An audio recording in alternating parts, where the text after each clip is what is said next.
Hospital in New York at the Javits Center. 2,900 beds. They built them ahead of schedule. They did it in 4 days.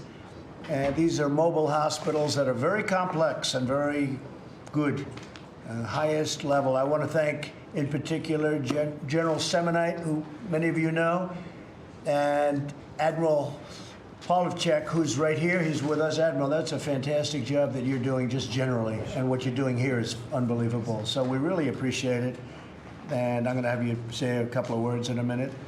But we really do, Admiral. The whole military, the way they've stepped up is just great.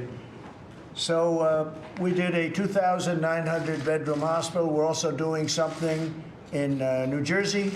We're doing something in Louisiana. We're actually now occupying all 50 states. Some of them need little work, but some of them need a lot of work, more work than anybody would have ever dreamed of. Nobody could have imagined a thing like this, a tragedy like this would have happened, the invisible enemy. We will open, they'll be opening the hospital tomorrow in New York, and I just wanted to, tonight when they go to bed, if they go to bed, they probably won't bother because they're not sleeping at all, but they're going out to build a lot of additional mobile hospitals.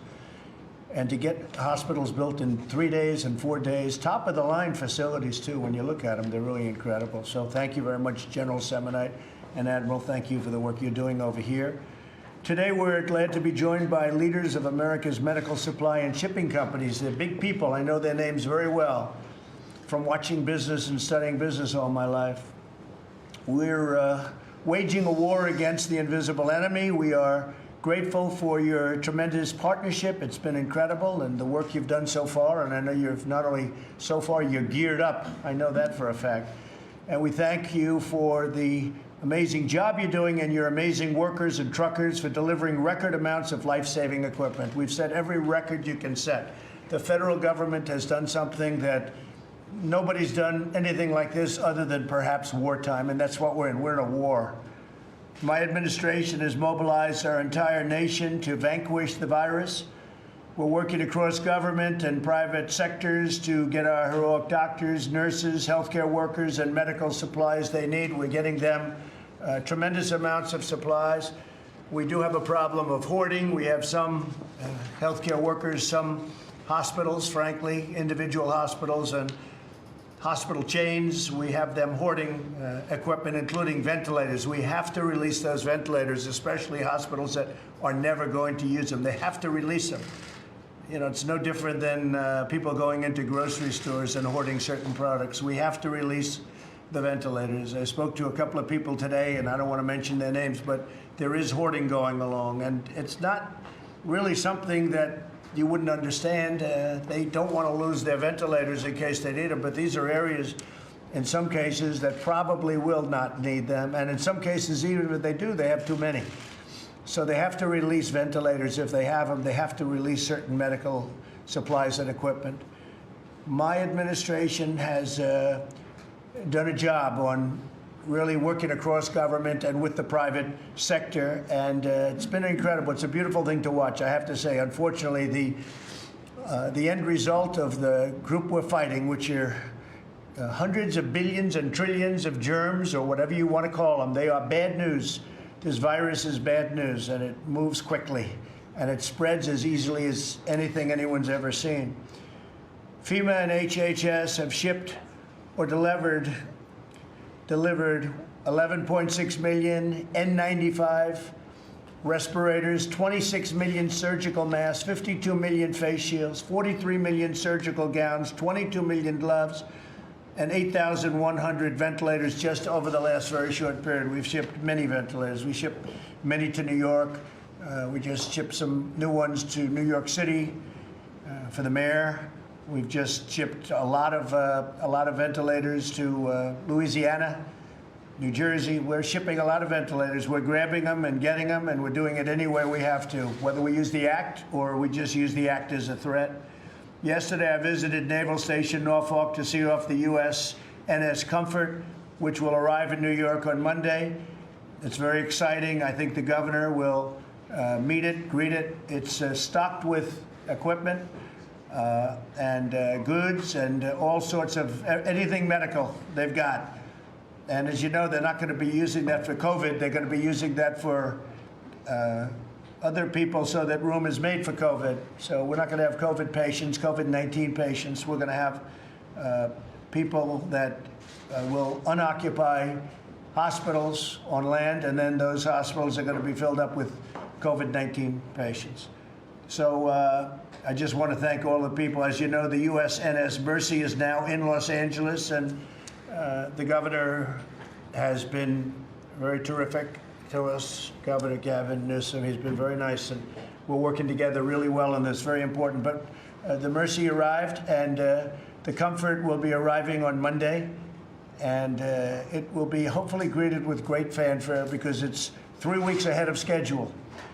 As you know, we formed a historic partnership with your companies to bring massive amounts of medical supplies from other countries to the United States, and you bring in big amounts. This morning, our first project, and we call it Airbridge. It's Airbridge, that's the name.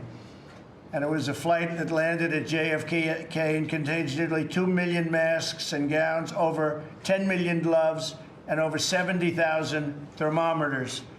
This is the first of 50 flights. We're going to have a total of 51 flights, and that will probably increase substantially. But at this moment, looks like about 51 flights. And these are big, great planes, and they are bringing a lot of equipment into our country. And also inter-country things, too, but these are the 51 from outside. In the next 100 days, America will make or acquire 3 times more ventilators than we normally do in an entire year, and far more than that. Depending on what happens with the Defense Production Act, and some of the companies where we're using it or threatening to use it have been really responsible and stepped up. I want to thank General Motors. As you know, we called General Motors for the Defense Production Act deeds, and they really seem to be working very, very hard. I think I'm getting very good reports about General Motors, and they're carrying out contracts to build ventilators, and they've started already. They've opened a big plant.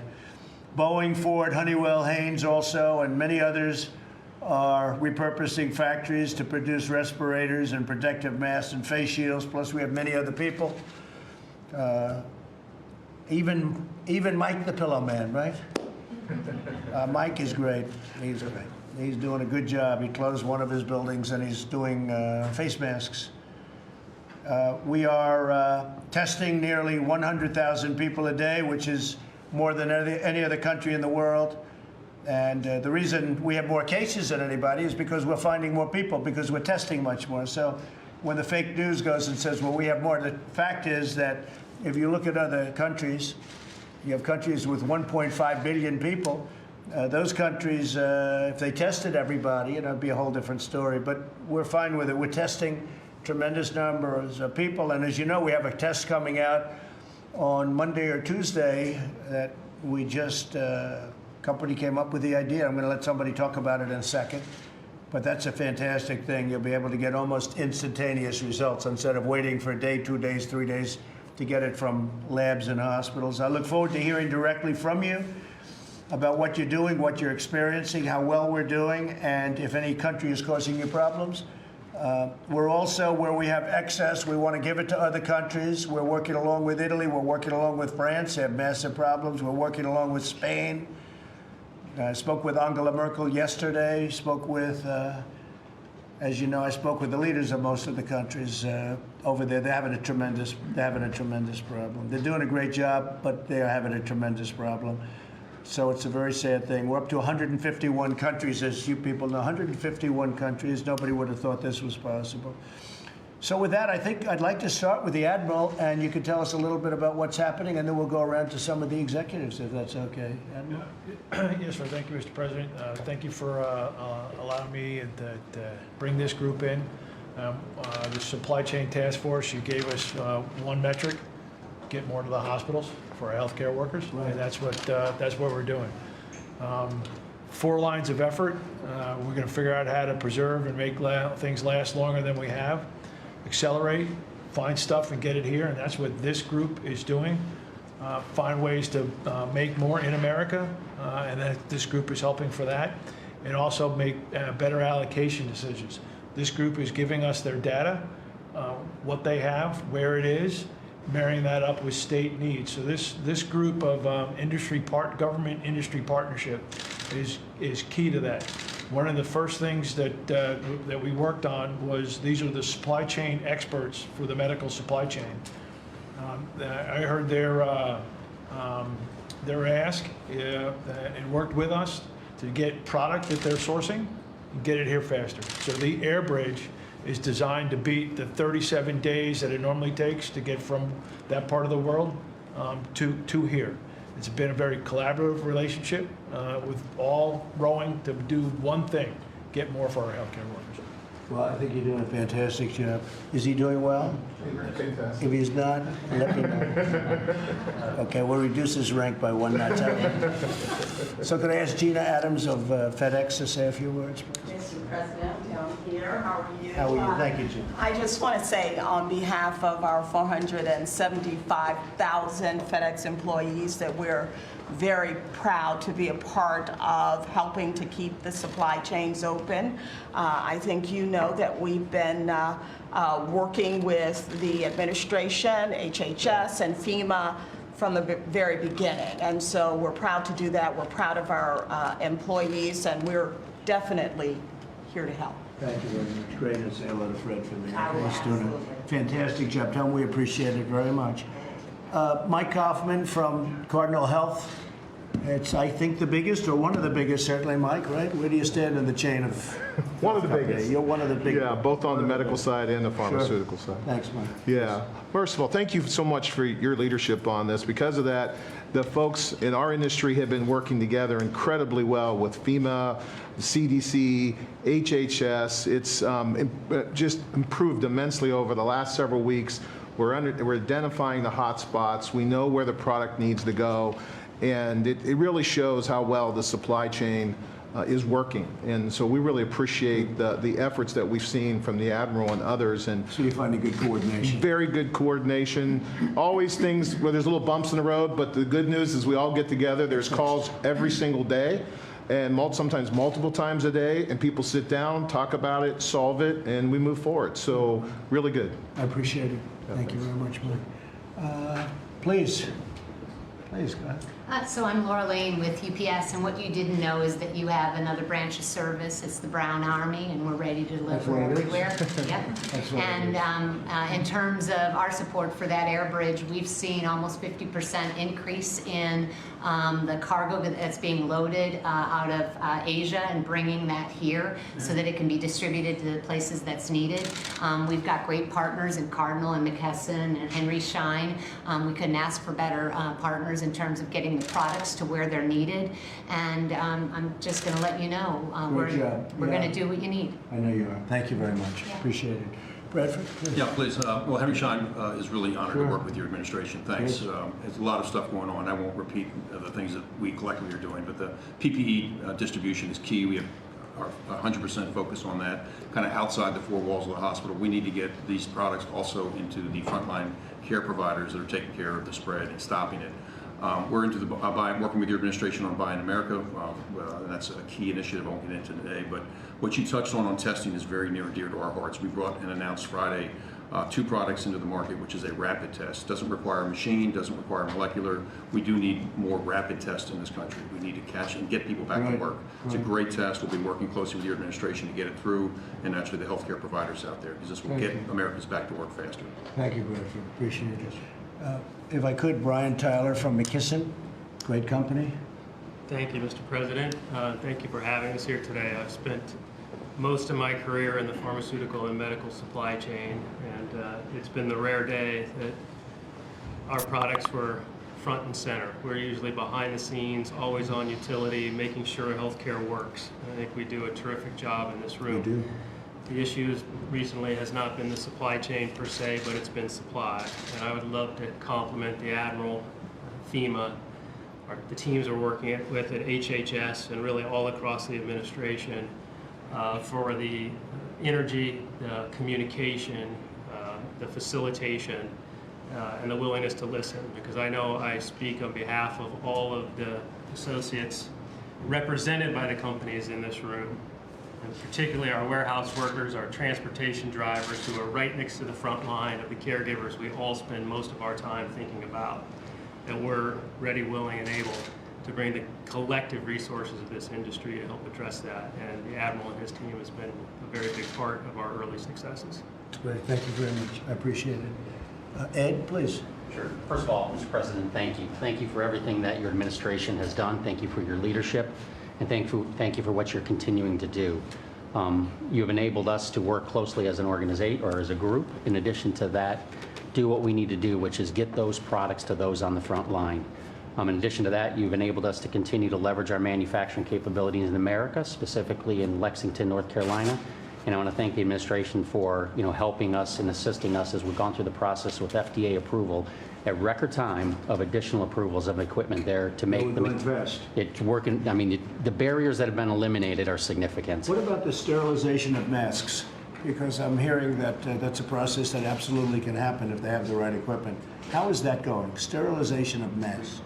So the sterilization mask is in process. From that aspect of it, it's really, getting the masks from the facility back and then having those people who are experts in the sterilization help that to extend the life of the mask. But they can do that, They and for can. some reason they're not doing that. I don't know why. They- There's some companies that make the equipment to do it. They can sell it directly to the hospital, or bring it, I don't care, bring it directly. Yes, please. So that's in the preservation line of effort, and we will be bringing to the White House Task Force early this week ways to go accelerate that to make a mask be 5 masks. Well, I spoke with the great governor of Ohio, who's doing a fantastic job, by the way, and he said there's a company in Ohio that can do 10,000 masks, but they want to do 80,000 masks, but they need approval from the FDA, and I'd like to get them that approval. Assuming it's good, I'd like to get them the approval immediately. That would be a tremendous thing. They make machinery to sterilize masks, and they can't get the approval for more than 10, and it sounds to me like something. So I spoke to the head of the FDA, Steve Hahn, Dr. Hahn, who's doing a fantastic job, and I think he's working on it. Could you push that for me? Sure. Because that's a game changer in a way. This group brought that together, and I wrote that down, and we'll go knock down that barrier. They've been approved at 10, but they'd like to be approved for 80,000. Okay? That'd be great. Please. Thank you, Mr. President. Thank you. We are actually reprocessing now about 100,000 masks a day. Good. And we think we can go to about triple that in the next Good. few months. We do have sterilization capacity. We also distribute other PPE. We've started manufacturing hand sanitizer. And then a lot of our other business is medical, but not related to this. So as that drops off, hopefully this will pick up and take the slack, and we'll have the capacity to do a lot of other things. Well, thank you, Chance. Good job you're doing, too. I appreciate it. I love what you said about the masks, because it's never made sense. I look at this, some of these things at a certain level are very sophisticated, and they're not just cloth. Cloth is different. But I look at it, I say, why aren't they just reusing them, sterilize them and reuse them? It just seems to make sense. And it can be done. Yeah, I think that's fantastic. Media, thank you very much. Appreciate it. Thank you. Thank you. You signed an executive order regarding, Mr. President, you signed an executive order regarding hoarding, the hoarding of medical supplies. Thank you. Press, let's go. I don't want people to hoard. Okay. Okay? Thank you, sir.